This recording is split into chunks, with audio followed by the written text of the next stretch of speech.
Hello students, welcome to all of you. This is Anju Maurya. और बहुत दिनों बाद मैं आप लोगों से मिल रही हूँ। बहुत दिनों बाद मैं अपने प्लेटफॉर्म पे आई हूँ। बीच में हम लोग ने बहुत सारी क्लासेस की थी और यूट्यूब पे लगभग सारे के सारे टॉपिक के लेक्चर्स हमारे हो भी गए थे। तो हमने वो सीरीज़ जो है अपना कंटिन्यूटी जो है वहीं पे रोक दिया था और उसके बाद मैं थोड़ा सा और जगह पे बिजी हो गई थी। तो आप लोग आई होप कि अच्छे होंगे। आपकी प्रिपरेशन अब जितना होनी थी हो चुकी होगी, ठीक है। अब कोशिश करिए कि आपका एग्ज़ाम है परसों, तो आपको टाइमली अपने सेंटर पे पहुंचना है। जो भी रूल्स रेगुलेशंस हर साल के होते हैं वही होता है। आपको आई कार्ड लेके जाना है अपना, ठीक है, सॉरी एडमिट कार्ड वगैरह लेके जाना है। इसके साथ कुछ आपको प्रूफ आईडी कार्ड वगैरह भी होना चाहिए आपके साथ। तो वो सारे इंस्ट्रक्शंस तो आपको पता है।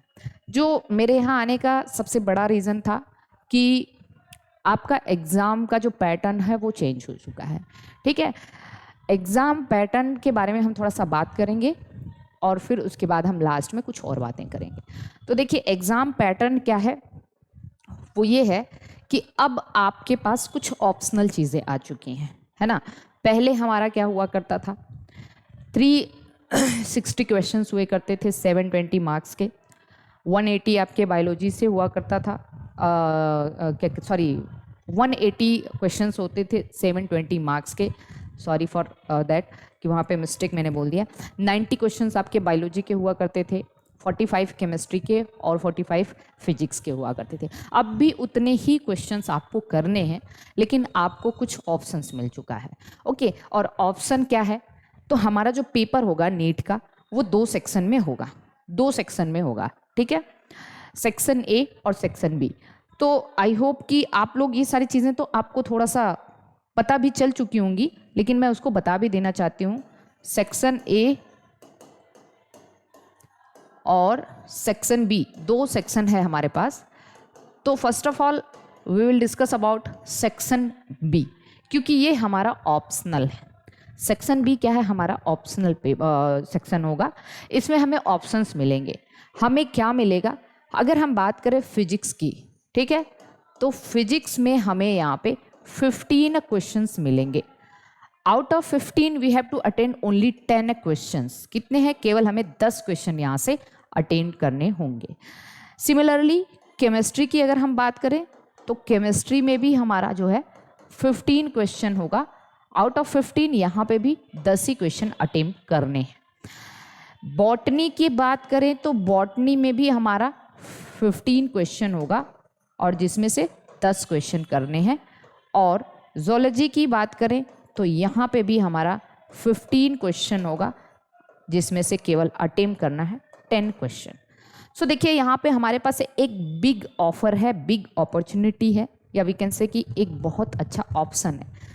हमारे पास टोटल 60 क्वेश्चंस होंगे, 60 क्वेश्चंस होंगे और 60 में से 40 क्वेश्चन हमें अटेम्प्ट करने हैं। लेकिन ऐसा नहीं कि आपने 15 फिजिक्स का कर दिया, 15 केमिस्ट्री का कर दिया, या 30 बायोलॉजी के कर दिए, 5-5 इसमें से की, ऐसा नहीं। आपको हर एक सेक्शन से केवल 10 क्वेश्चन करने हैं, ओके। तो ये बहुत अच्छी अपॉर्चुनिटी है आपके लिए कि आप 15 क्वेश्चन से 10 क्वेश्चन आपको करना है। तो ये ऑप्शनल हो जाता है हमारा, ठीक है। फिर हम आते हैं सेक्शन ए में। और सेक्शन ए में क्या करना है हमें, सेक्शन ए में हमारे पास फिजिक्स के हमारे पास 35 क्वेश्चन होंगे। कितने होंगे, 35 क्वेश्चन होंगे जो हमें टोटल अटेम्प्ट करने। केमिस्ट्री के भी 35 क्वेश्चन होंगे, केमिस्ट्री के भी 35 क्वेश्चन होंगे, ये भी हमें पूरा अटेम्प्ट करना है। बॉटनी के भी 35 होंगे, ठीक है, ये भी हमें पूरा करना है। ज़ूलॉजी के भी हमारे 35 क्वेश्चंस होंगे, ये भी हमें पूरा करना है। तो इस तरीके से देखिए, इसमें हमें कोई ऑप्शन नहीं है इस सेक्शन में, लेकिन इस सेक्शन में हमें ऑप्शन मिल गया। और एक बहुत अच्छा ऑप्शन है ये आपके लिए कि जो सेक्शन बी है उसमें हर सेक्शन में आपको 5-5 क्वेश्चन का ऑफर मिला हुआ है, ऑप्शन मिला हुआ है, ठीक। तो इस तरीके से 10 और 35 अभी भी आपके 45 क्वेश्चन ही आपको करने हैं। मतलब टोटल आपको 180 क्वेश्चन ही है करने के लिए, लेकिन उसमें आपको यहाँ पे 20 क्वेश्चन का जो है ना वो 200 क्वेश्चन हो जाएंगे टोटल, ठीक है। तो ये है इस बार का पैटर्न। अब बात आती है कि थोड़ा सा आप कैसे इसको मैनेज करेंगे और किस तरीके से आप इसको करेंगे। तो मेरे हिसाब से पहले, और हर सबके, मुझे लगता है कि कोई भी ऐसा स्टूडेंट नहीं होगा जो ये सोच रहा होगा कि हम पहले सेक्शन ए करेंगे। उसके कई रीज़न हैं।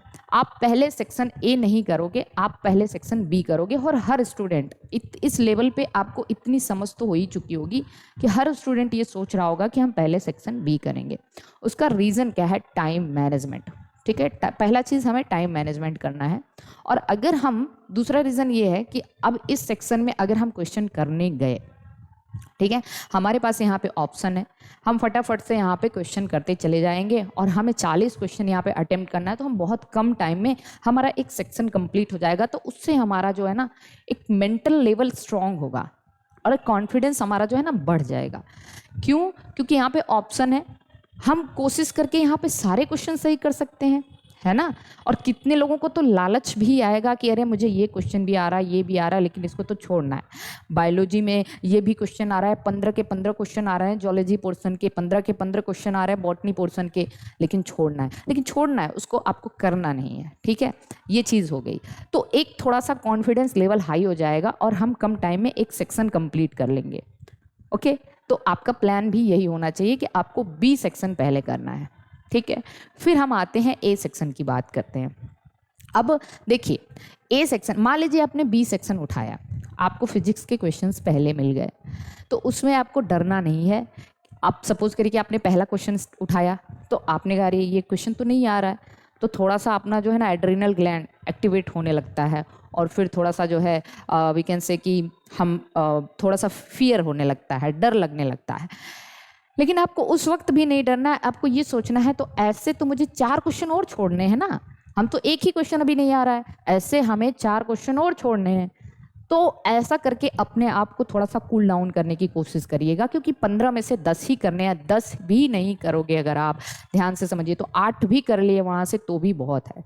ठीक है, फिजिक्स की बात कर रही हूँ मैं। केमिस्ट्री में भी आप वही करो। बायोलॉजी में तो आप 300 कर सकते हो भाई, बायोलॉजी में तो आप 300 क्वेश्चन कर सकते हो। आपको 15-15 है, लेकिन आपको करना 20 ही है। 10 इस सेक्शन से, 10 इस सेक्शन से। ठीक है, बायोलॉजी से मतलब बॉटनी से, 10 जूलॉजी से। ये सेक्शन हमारा कंप्लीट हो जाता है। फिर हम आते हैं सेक्शन ए में। सेक्शन ए में सपोज करिए कि आपको फिजिक्स का पहले क्वेश्चन मिल गया, ठीक है, और फिजिक्स क्वेश्चन में हमें 35 करने हैं। लेकिन आप जरा सोच लेना कि 35 टोटल कोई नहीं करेगा। ज़्यादातर जो मेडिकल स्टूडेंट है, नीट एस्पिरेंट है, वो 35 क्वेश्चंस जल्दी नहीं कर पाएंगे। तो वहाँ पे आपको कितना करना है? 30 क्वेश्चन करना है कम से कम। तो आप अपनी तरफ से सोचिए कि हमें 35 क्वेश्चन तो करना है, लेकिन हमने 30 भी कर लिया तो भी बहुत है। तो एक तरीके से हमें एक बहुत बड़ा ऑफर मिल रहा है। 5 यहाँ छोड़ना है, 5 यहाँ छोड़ना है। छोड़ना नहीं है मतलब नहीं आया तो भी कोई दिक्कत नहीं है। तो 10 क्वेश्चन का ऑफर मिल रहा है आपको फिजिक्स में। और सिमिलरली आप केमिस्ट्री में भी यही हो सकता है कि आप यहाँ पे 5 छोड़ दीजिए। ये तो 5 छोड़ना ही है, वहाँ से ऑर्डर है कि भाई आपको 5 छोड़ना है। लेकिन इसमें भी अगर आप 35 में से 30 सही कर देते हो और यहाँ 10 सही कर देते हो तो आपके 40 क्वेश्चन हो गए फिजिक्स में, सॉरी केमिस्ट्री में। तो ऐसा मान के नहीं चलना है कि हमारे पास 15 क्वेश्चन 10 क्वेश्चन का ऑप्शन है। हमारे पास यही है कि आपका अपना जो मेंटल लेवल है उसको पहले बनाइए कि हमें किस तरीके से क्वेश्चंस अटेम्प्ट करने हैं, और कोशिश करिएगा कि जूलॉजी बॉटनी के सारे क्वेश्चन सही करिएगा। अब बात आती है कि हम पहले किसको करेंगे। तो पहली बात ये सुनिए, आपको सेक्शन बी तो पहले पूरा कर लेना है। आप के सामने ये पैटर्न पहली बार आ रहा है, तो इसलिए आपको सेक्शन बी पहले उठाना है और सेक्शन बी के सारे क्वेश्चंस पहले करने हैं। ऐसा नहीं कि इसमें से बायोलॉजी का कर लिया और फिर चले आए इसमें बायोलॉजी का करने के लिए। नहीं नहीं, आपको पहले सेक्शन बी पूरा कर लेना है, चाहे वो बायोलॉजी मतलब बायोलॉजी हो, केमिस्ट्री हो, फिजिक्स हो, टोटल कंप्लीट करना है। तो हमारा जो ट्रेंड होगा, हम कैसे करेंगे इसको जरा समझते हैं। हम लोग सेक्शन बी को क्या करेंगे? पूरा करेंगे। पहले ध्यान से देखिए इसको, हम लोग क्या करेंगे? सेक्शन बी को पूरा, सबसे पहले हमारा काम क्या होगा? पहला चीज़, हमें सेक्शन बी पूरा कर लेना है। सेक्शन बी पूरा करना है, ठीक। सेक्शन बी में जो हमारे 40 क्वेश्चन हमें करने हैं वो हमें पूरा कर लेना है। ओके, फिर हमें आना है सेक्शन ए पे। सेकेंड स्टेप हमारा क्या होगा? सेक्शन ए पे आना है। ठीक है। सेक्शन ए पे जब हम आएंगे तो उसमें हम पहले फिजिक्स या केमिस्ट्री में नहीं घुसेंगे, उसमें हम जाएंगे बायोलॉजी सेक्शन में। सेक्शन ए में आएंगे तो हम पहले जाएंगे बायोलॉजी सेक्शन में, ध्यान से देखिए, पहले जाएंगे हम बायोलॉजी सेक्शन में, फिर हम जाएंगे केमिस्ट्री सेक्शन में, ठीक है, केमिस्ट्री सेक्शन में, और फिर हम जाएंगे फिजिक्स सेक्शन में, फिर हम लास्ट में यहाँ पे जाएंगे फिजिक्स सेक्शन में जाएंगे। तो इस वे में आपको आपका पेपर सॉल्व करना है, ठीक है। वैसे आप लोग ने डिसाइड तो पहले कर ही लिया होगा कि हमें किस तरीके से सॉल्व करना है, लेकिन मैं जो आपको एक सजेशन या एडवाइस देना चाहती हूँ कि आप इसी तरीके से क्वेश्चन पेपर को सॉल्व करिएगा। पहले हमें सेक्शन बी पूरा करना है, उसमें ये नहीं कि हमें बस बायोलॉजी कर लेना है फिर इसमें बायोलॉजी में कूद के चले आना, नहीं, हमें सेक्शन बी पूरा करना है। फिर हम आएंगे सेक्शन ए पे, तो हमें उसमें बायोलॉजी पहले करना है, फिर केमिस्ट्री करना है और फिजिक्स करना है। थोड़ा सा यहाँ पे देखिए क्या प्रॉब्लम आएगी, बहुत सारे इसके जो है ना मेरिट्स डिमेरिट्स भी हैं। पहली चीज़ तो डिमेरिट ही हम बता दें कि पहले क्या हुआ करता था कि हम लोगों के पास था पूरा का पूरा 3 आवर्स थे, कहने के 3 आवर्स होते हैं, लेकिन उसमें हमारे 15 मिनट तो डिस्टर्ब हो जाते हैं। तो हमारे पास 2 आवर्स 45 मिनट का ही समझिए कि एक तरीके से जो है टाइम होता है, क्योंकि 15 मिनट सिग्नेचर करने में, अपने आप को थोड़ा सा नॉर्मल करने में टाइम चला जाता है। हमारे पास जो है ना 2 घंटे 45 मिनट का ही टाइम होता है, जिसमें हम ये मान के चलते थे कि हम 45 मिनट्स अपने बायोलॉजी को देंगे, ठीक है, बायोलॉजी को देंगे। और देखिए ऐसा मानते हैं लोग 45 मिनट बायोलॉजी को देंगे, 1 आवर फिजिक्स को देंगे और 1 आवर केमिस्ट्री को देंगे, ऐसा मान के चलते हैं हम लोग 1 आवर केमिस्ट्री को देंगे। लेकिन उसमें भी हो क्या पाता है, एक्चुअली में हम 45 मिनट बायोलॉजी को देने के बजाय हमें समझिए बायोलॉजी में हमें मिलते हैं 35 मिनट्स मिलते हैं, ठीक है। 35 मिनट में हमें बायोलॉजी करना रहता था, क्योंकि हमें OMR सीट भी तो भरना होता है, और OMR सीट कम से कम टोटल पूरा अगर OMR सीट आप भरते हैं तो 15 मिनट टाइम उसमें लग जाता है, ठीक है।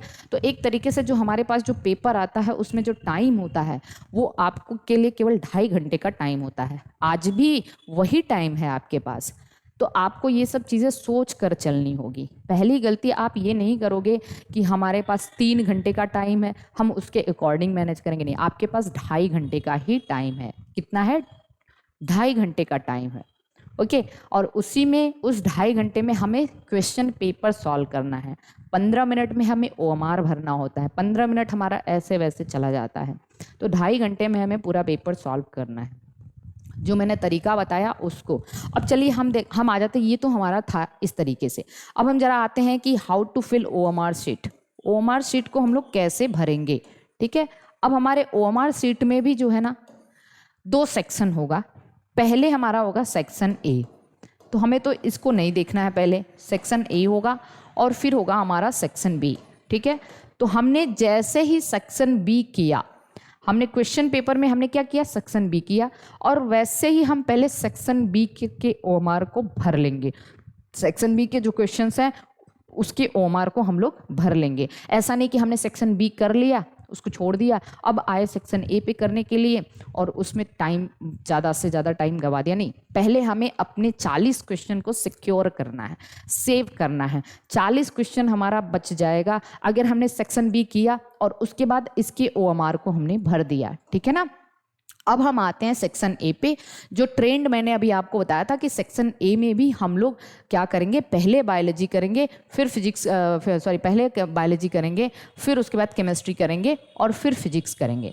उसके बाद क्या करेंगे हम लोग, आपके पास 2 ऑप्शन है, आप या तो सेक्शन ए पूरा करके OMR भरो, या तो फिर आप एक एक करके, नहीं, आप सेक्शन ए पूरा करके ही OMR भरना है। ये नहीं कि बायोलॉजी हो गया तो अब बायोलॉजी भर लें, फिर फिजिक्स हो गया तो फिजिक्स भर लें, नहीं, सेक्शन बी करके पूरा OMR भर लीजिए, फिर सेक्शन ए पूरा करके ही OMR भरिए। और टाइम मैनेजमेंट आपके लिए बहुत ज़रूरी है, कम से कम 15 मिनट पहले आपका OMR भरना शुरू हो जाना चाहिए। भले ही आपके 2-4 क्वेश्चन छूटे हुए हैं, छोड़िए उसको, पहले OMR फिलअप कर लीजिए, उसके बाद उस क्वेश्चन को आपके पास टाइम बचा हुआ है तो करिए। लास्ट टाइम में आप केवल 5 मिनट OMR भरने के लिए बचाते हो तो वहाँ पे गलतियाँ होने के चांसेस बहुत ज़्यादा होते हैं। टीचर बार बार आपको रिमाइंड कराता है कि you have only 5 minutes, you have only 6 minutes, you have only 3 minutes, तो आप वहाँ पे बहुत तेज़ी से मिस्टेक करते हो, ठीक है, तो आपको ये सारी चीज़ें फॉलो करनी है।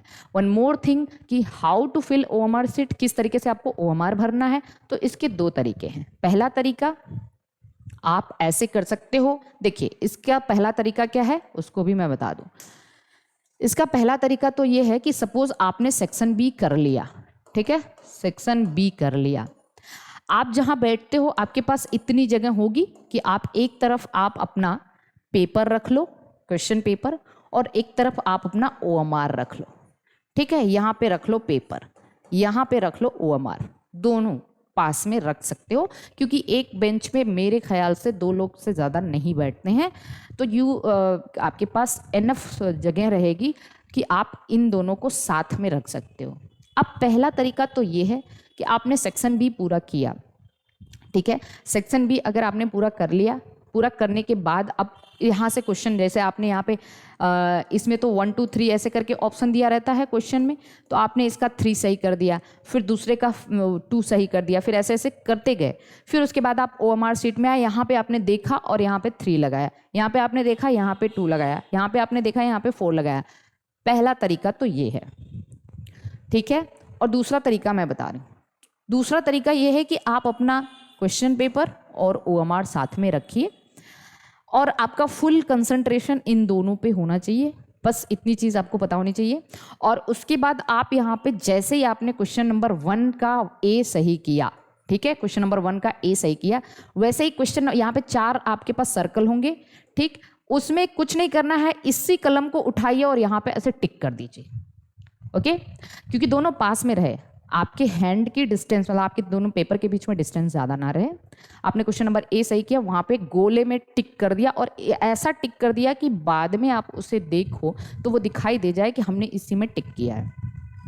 क्वेश्चन नंबर B, आपने B का C किया सपोज करो, तो यहाँ पे 1 2 3 4 भर लो, इसको C में टिक कर दिया, इसका D या सपोज करो कि इसका दूसरा सही है तो आपने इसके दूसरे गोले में टिक कर दिया, ऐसा टिक किया कि हमें दिख जाए।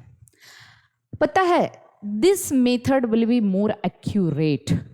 उसका रीज़न मैं आपको बताऊं, ये ज़्यादा एक्यूरेट क्यों होगा, उसका 2 रीज़न है, पहले ध्यान से समझिएगा। पहले वाले में आपको क्या करना रहेगा कि आपने एक बार क्वेश्चन सही किया, जब आप यहाँ भरने आते हो फिर आप पेपर लेते हो, फिर देखते हो इसका C तो यहाँ पे C करते हो, इसका ऐसे तो ठीक है, यहाँ पे भरते चले जाते हो। दूसरे वाले में आपके पास क्या है, आपको अब क्वेश्चन पेपर देखने की ज़रूरत भी नहीं है, आपको बस OMR में देखना है, भर दिया, इसको भर दिया, ठीक है, इसको भर दिया, इसको भर दिया। This will save your time and the method will be more accurate, जहाँ पे गलत होने के चांस बहुत कम होंगे अगर सही से आपने यहाँ पे टिक किया है तो, ठीक है। तो कई तरीके हैं, आपको जो सुटेबल लगेगा आप उस तरीके से भी कर सकते हैं, आपका अपना भी कुछ मेथड होगा वो आप अपना सकते हैं। तो ये सारी चीज़ें हैं जो आज के लिए बहुत इंपॉर्टेंट है, कल आपका एग्ज़ाम है।